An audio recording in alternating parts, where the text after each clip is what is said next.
I know that you've probably had many conversations with clients and with members of your team, maybe somewhere feedback was not handled very well, somewhere where it was.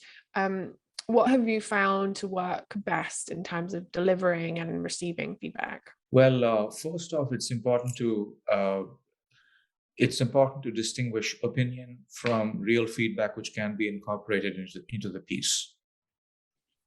Sometimes when you receive feedback, people think aloud. And earlier on in my career, I was having a hard time determining between whether someone is thinking aloud or whether they're really saying something which might be relevant to the piece. So the only way to really tell a difference is experience. And the more you listen to feedback, the more you can get a sense of, is the person just expressing an opinion, or are they actually mentioning something which directly relates to something which you need to change in your article. It's important, of course, to acknowledge every single piece of feedback that's been given. For instance, when someone says, "Oh, I just went to a seminar 2 weeks ago, and this new technology was being discussed, and I thought it was really cool." That is an interesting thought. However, it's not something which you might use to change something about your piece because there is no direct link. Mhm. So the first step, I think, in determining whether you need to incorporate that feedback or not is to try and ask yourself with each comment, is this something which is somewhat of a personal opinion? If it is, then just acknowledge that opinion and say, thank you for sharing that. Or if it's something which if it's something which leads you to change something about what you've written, then make the appropriate change and explain how that change was made. Mhm. Yeah, I think that's an important thing to keep in mind, that one of the things I've learned to do as a freelancer is to highlight as clearly as possible when I have made requested changes, because otherwise that person may feel like you didn't listen to them or that you haven't addressed what they've asked for. So what I'll always do is highlight in a different color anything that has changed, or I will respond to every single comment and say addressed, or I have added in XYZ, or whatever it may be. I will make it very, very, very apparent that these have been done. And if anything hasn't been done, I'm also flagging that, and I'm bringing that immediately to that person's attention when I'm resubmitting the draft, and say, the only thing I haven't done is this because I didn't have the references needed, or for whatever reason, like I will explain why that hasn't been done. It's just part of the communication process. And if everyone's collaborating, if they receive a new version and it looks exactly the same as the previous version, how are they supposed to know what you've done? How are they supposed to go to the client with confidence and say, this is the new version, can you have a look? Like, you need to make it easy for them to review it, and you need to make it easy for them to approve it, because otherwise you might find that there's just this never ending back and forth of requested changes, and different people see it and have different requests and then contradict what other people may have said before. And so another part of it, I think, is to understand what the review process is going to be before you get into it, but also maybe try to shape that in a way that makes it easier for you as a writer. Because often you can have 4 or 5, 6 different people reviewing a piece, and if they all do it at different times and they don't see each other's feedback, that's extremely difficult for you to incorporate. So if you can say, maybe we only have 2 or 3 people reviewing it at this stage, or maybe, they all put their comments into the same document, or maybe we all have a meeting to discuss, what we think we should do, or something that helps to consolidate that feedback. Because if you're working on a second draft and then someone else is providing feedback on the first draft, you're not on the same page. And so part of it is just organizing yourself and the people who you're working with to make sure that it's as efficient as possible. And it's completely okay to answer a question with another question when receiving feedback and honing and polishing your work. I've been through so many instances where the client would highlight one sentence and just put clarify. So when that happens, it's important to ask, should I clarify the sentence? Should I clarify the science?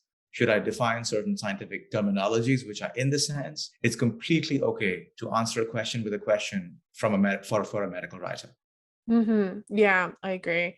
And that's where you might find that if you have a lot of questions, you just need to have a call with them, because otherwise there's just back and forth, and you might lose a day every single time where someone hasn't gotten around to it yet. So it's trying to figure out the most efficient way to navigate everything. In every other walk of life, answering a question with a question is rude, but not in medical writing. Yeah, because I think you're working together to achieve the best possible outcome. And if you're not clarifying what they mean, and they're not clarifying what you mean, then how can you move forward? You're just going to be endlessly stuck in a loop of confusion. So yeah, I think that's great advice. We talked about a couple of forms of feedback, like written versus having a call. And I think we've touched a little bit on like collaborative feedback, like comments and things like that in a document. Are there any other forms of feedback, and maybe things that you might not even be aware of that you could pay attention to? I think this comes down to the overall feeling of what the reader feels once they're done reading, or what the reader feels when they begin getting into the article or the slide deck or anything else that a medical writer might have put together. It's important to make sure that there is a certain sense of engagement, and that the reader is kind of hooked onto the piece. And it takes practice to do that. And I feel like in my career, the most tricky feedback, which takes me a lot of time to fix, is when someone says, you have to make this more exciting. You have to make this more enjoyable for the reader. So I always have like two voices in my head when I hear advice like that. The first is, sure, I can make this more exciting. I mean, I know hundreds of adjectives at the back of my mind which can make this article more exciting. But then the scientific voice speaks up and says, the science has to be accurate. I cannot be possibly making any claims which are not justifiable with existing references or with existing data. Mm-hmm. So it's kind of a conflict to make something more exciting without overstepping. Mm-hmm. So that's when teamwork comes into play. If you're in a full-time job, you can always, lean on someone with a little bit more experience and say, hey, I've incorporated all the other feedback, but I'm being asked here to make this more exciting. Do you have any suggestions for me? In the freelance space, of course, you can talk it over with the client a little bit more, mm-hmm. and try and get a sense of what they have in mind, how they would define an article which is more enticing and more exciting. Mm-hmm.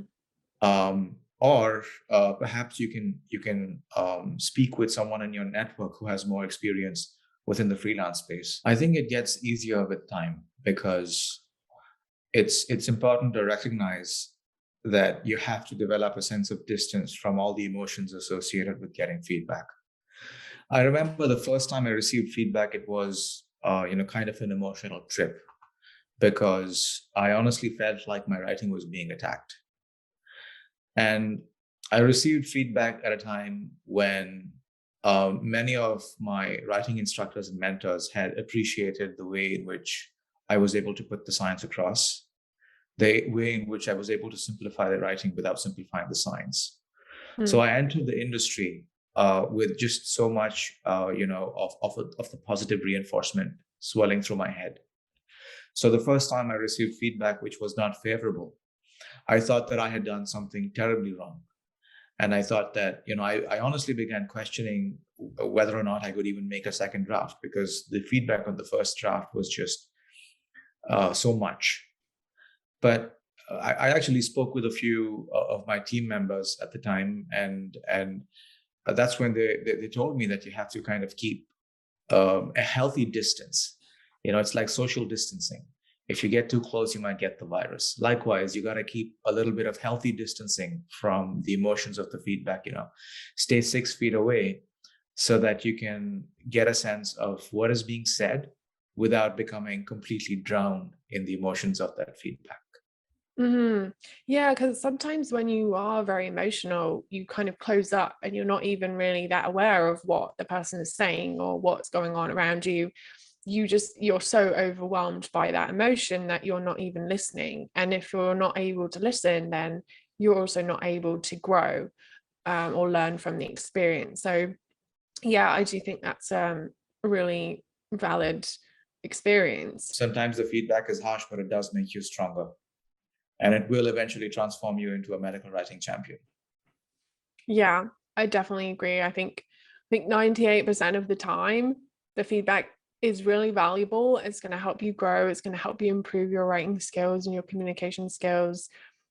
There's always going to be the odd instance where the feedback is not helpful, or it's very personal, or it's not constructive, or um you just don't agree with it for whatever reason. But I think having an open mind and trying to understand it from the other person's perspective is so important, because ultimately everybody's on the same page. Like, everybody wants the same thing, everybody wants the best possible outcome, and if you can approach it from that lens, then you know it can only be a positive experience, even if it may feel challenging, even if it may feel like you would rather not be doing it. It's recognizing that as an important part of the process.